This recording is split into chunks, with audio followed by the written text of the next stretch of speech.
Hello, I'm James Smith for Fight Now TV in Canastota, New York at the International Boxing Hall of Fame. And despite the tempestuous weather, wind, rain, kind of cool, nothing seems to dampen the spirit of this, the 24th annual event celebrating the best in the world of boxing.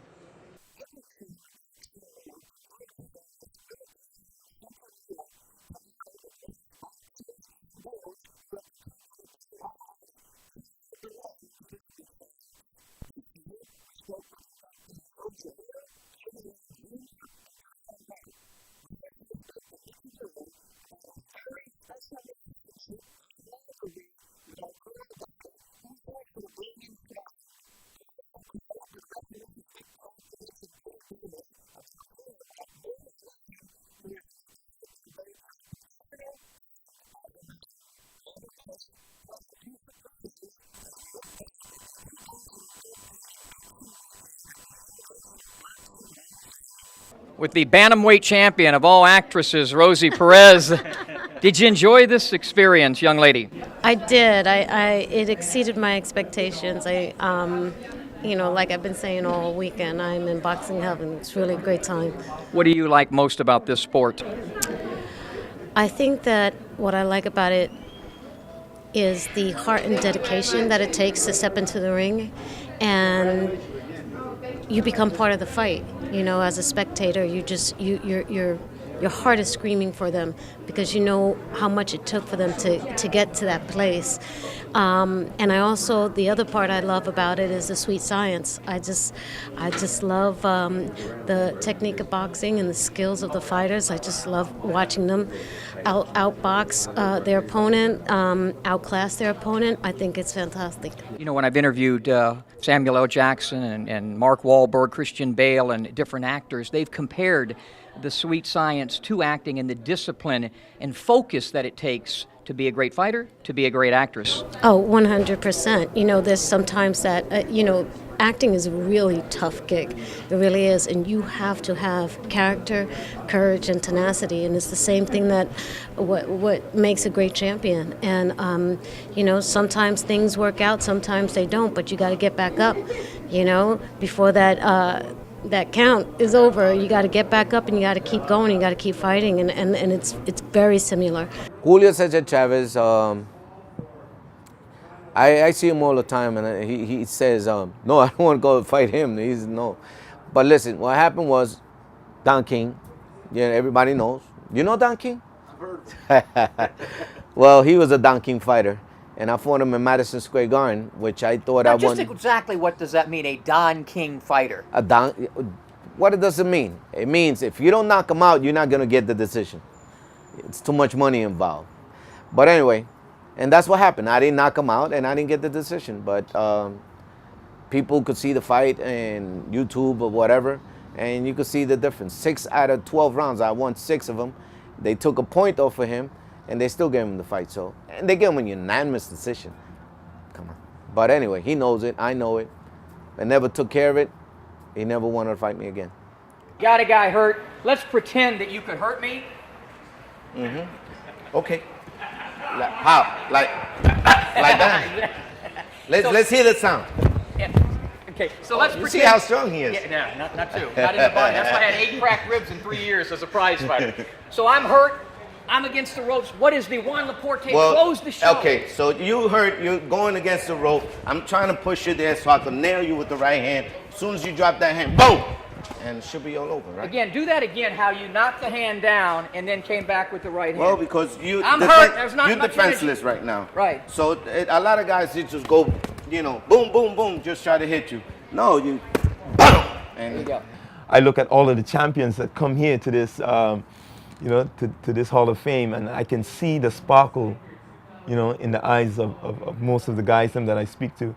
I think it's something that we need. It's something that energizes us and bring us back and help us to remember, help us to understand, the role that we as athletes, play in the world today. And I just want to thank you all, for giving us this opportunity. Leon come back home and he said, hey, yeah, Mike, I learned how to box. And I think I started some stuff with him. And Leon whooped some of his stuff that he learned on me. And the next day I went. I went right down there myself. The next day I went right to that gym and I wanted to learn how to box too. And that's how I got started in boxing. Other than Leon trying to beat up on you, who are some of the guys that you watched early on, fighters? I guess it would be back then even the Alis and things like that. I mean, I watched Ali, but you know what? But like I said, Leon was my idol. I mean, Leon learned how to fight. Leon learned how to fight very quick, and a lot of the guys that had picked on Leon started beating them up, you know, getting them back, and then I started getting beat because of Leon being so good. Guys would say, "Oh, you Leon Spinks brother, right?" Paya! I mean, over and over. I mean, but I've never admired any other boxer other than my brother. I'm part Native American, and you know, throughout my career, I've tried to represent, you know, the Indian country, and to bring awareness to, you know, the reservations and stuff like that, and just to inspire Native kids, because somewhere along the way they fall off track. You know, a lot of kids that I had fought with, you know, as the amateur and stuff like that, some of them were my losses, and they were just incredible fighters, but somewhere got lost in the shuffle. So, and just not them, you know, as well, you know, like here, you know, I grew up in areas like this, you know, small towns. A city for me is 45,000 people, you know, not a big city. But, you know, I just wanted to be inspiration, you know, to those kids, saying you can come from, you know, a small place and still succeed if you believe in yourself and dedicate yourself and put in the hard work. Let's do a little demonstration of the Virgil Hill left jab. Well, okay. Now, explain what you're trying to, the I variation. just try to snap it out there as fast as I can. I saw, yeah, I didn't see, that's a problem. I try to get it out there as fast as I can, and the left hand is just really a range finder, and you know, just to open up for most guys that are right-handed, to open up shots for their right hand. But for me, you know, it was, you know, I hit guys and stop them with a jab. So I literally am, you know, hitting them with my right hand, but just with my left hand. That's a great way of explaining it. And so show a little different types of the jab, a setup jab maybe, and then a stiff jab. Yeah, well, just a pop jab and a stiff jab, like that. I like the way you stepped off to the side with that. That was a good move. Yeah, good move.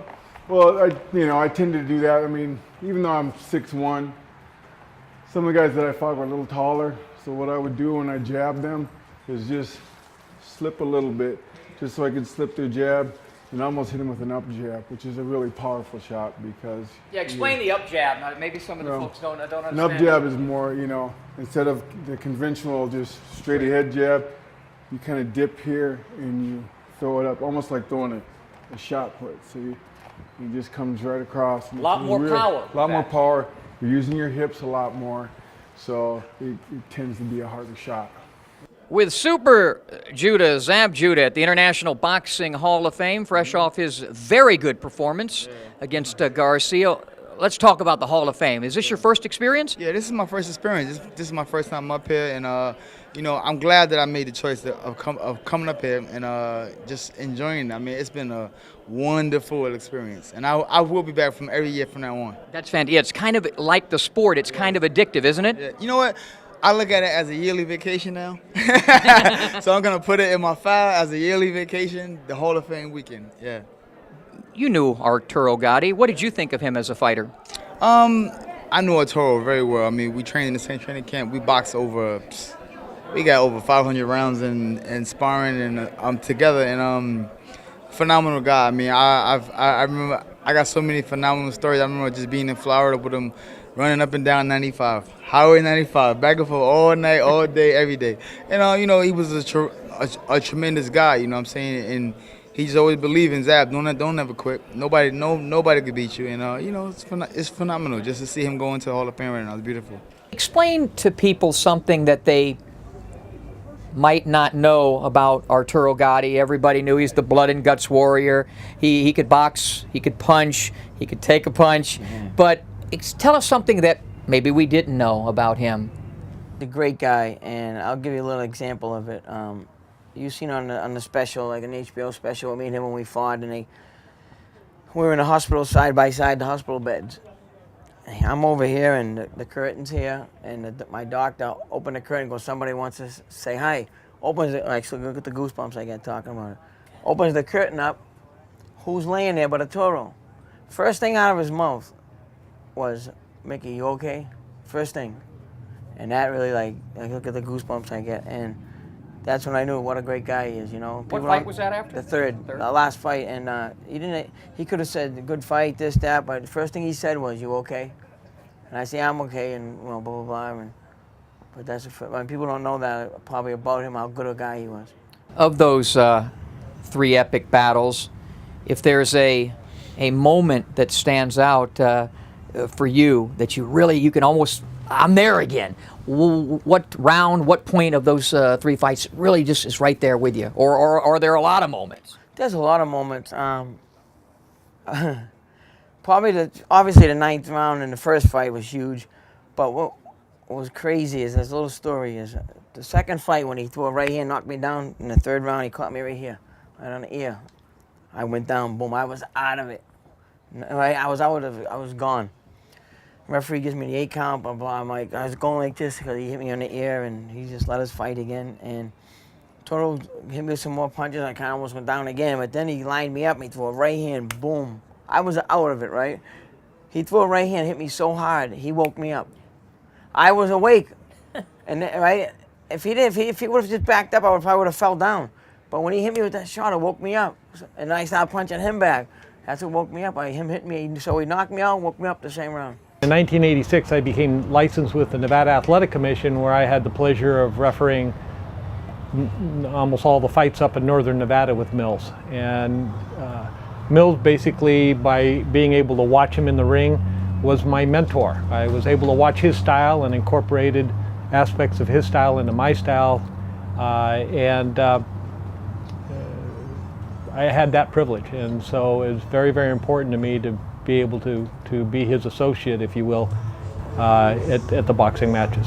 Stick with you on that. What aspects of his game, his style, what do you think he did best as a referee? I would say his constant movement. You know, one of the problems you have with referees at times is the fact that they have a tendency to not move enough and to be almost an obstacle. Mills always had a good fluid movement. As it was explained to me one time, kind of like a walk in the park, as he's not taking away from the fight, but he's positioning himself at all times between the fighters to see the punches. And so that constant movement and athleticism that he showed in that movement was one of the main factors that I took from his style in developing my own. Mills took charge, and I saw it in the dressing rooms. When he went in and he gave the instructions, you could see that he was taking charge then, and in the ring, he would take charge and, keep the fight clean and fair. And like Vic said, it was just a matter of, watching his movement, watch how he did things, and learn from it. Talk about excellence in broadcasting, excellence in writing, excellence in boxing.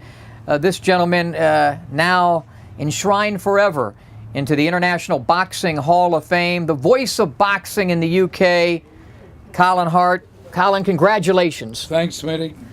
How did you feel when you found out that you were going to be inducted into the Boxing Hall of Fame? Well, Ed Brophy called me about 6 months ago to tell me, and I'm in the word business, but I was speechless. And eventually I found a word to describe my emotion, and that word is ecstatic. That's how I felt. What are the skills that make for a great boxing writer? Let's say I got very good advice when I first started, and that was from a fellow sports writer, much older than me, who said, take a tip. He said, in your first year, eyes and ears open, mouth shut. In other words, listen to people, look and observe, and don't think you know it. That's what he was trying to, don't think you know it all, because you don't. And I had some wonderful mentors. Mickey Duff in Britain, Terry Lawless, a great British manager. When I came to this country, the first fight I covered here was 71, the Ali Frazier one at the Garden. Not bad for starters, was it, Smitty? Eddie Futch, Angelo Dundee. Those are the guys I listened to and I learned. And of course, I watched what was happening in sparring. Eventually, it rubs off on you, and you get to know, you know, a bit about the business. What is the most important role of a ring announcer? Well, I think I want to take that question by talking about the general first. I think a lot of people make the mistake of making it about them, and the role of a ring announcer is to put the spotlight on the fighters. It's all about them. This is why the people are spending the money. It's why we love the sport. They are risking their lives. And so whatever you do, make it about them. And I think for referees, for announcers, for judges, anything, it should always be about the fighters. So with that being said, you want to make sure you honor them with pronouncing the name correctly, getting the details of their hometown correct, anything, their nickname that they want, you want to honor them and do that. I think it certainly, you must know boxing. You don't want to get into a situation where there's a difficult decision and you don't know the sport well enough to explain it well and to understand the proper role. There are many times that I've had to correct either the referee or the local commission as to what the decision should be. So I think that's an important role, an important thing to keep in mind. Language speaking, being cool under pressure, because a lot of people don't realize that when you're announcing the fights, there's a lot going on. You maybe have the producer talking in your ear. You have the boxers in this corner yelling in the ear. I just did the Mayweather fight, and the corner of the Mayweather fight was 1 foot from my ear, yelling at Robert Guerrero the entire time, and I had to just tune that out. You've got the camera right up to your face and your nose, and you got last minute changes. You know, I've had Don King whisper in my ear, "Oh, and I want you to do this." Right in the middle of me talking, "I want you to do this." And announce this guy too. I just did Don. And you got all these things that are happening, and the timekeeper maybe not paying attention, and you just gotta do it. So you have to be really cool under pressure and make it look easy. If you had to introduce a guy like me that's so well-rounded, so skilled, so diverse, and humble, how would you even come up with a way to introduce Smitty? Well, I would think of course, your weight, trim and ready. I would say, you know, exciting. Of course, I'd throw in there some of the adjectives. You know, one and only, really needing no introduction, the world over. I may not even say Smitty. I may just say really needing no introduction the world over and just drop the mic. Okay. I don't know how to feel about that, but one thing I do feel is very proud and honored to know you, and thrilled that you're being inducted into the Hall of Fame. You deserve it, my friend. Congratulations. You're very kind. Thank you, Smitty.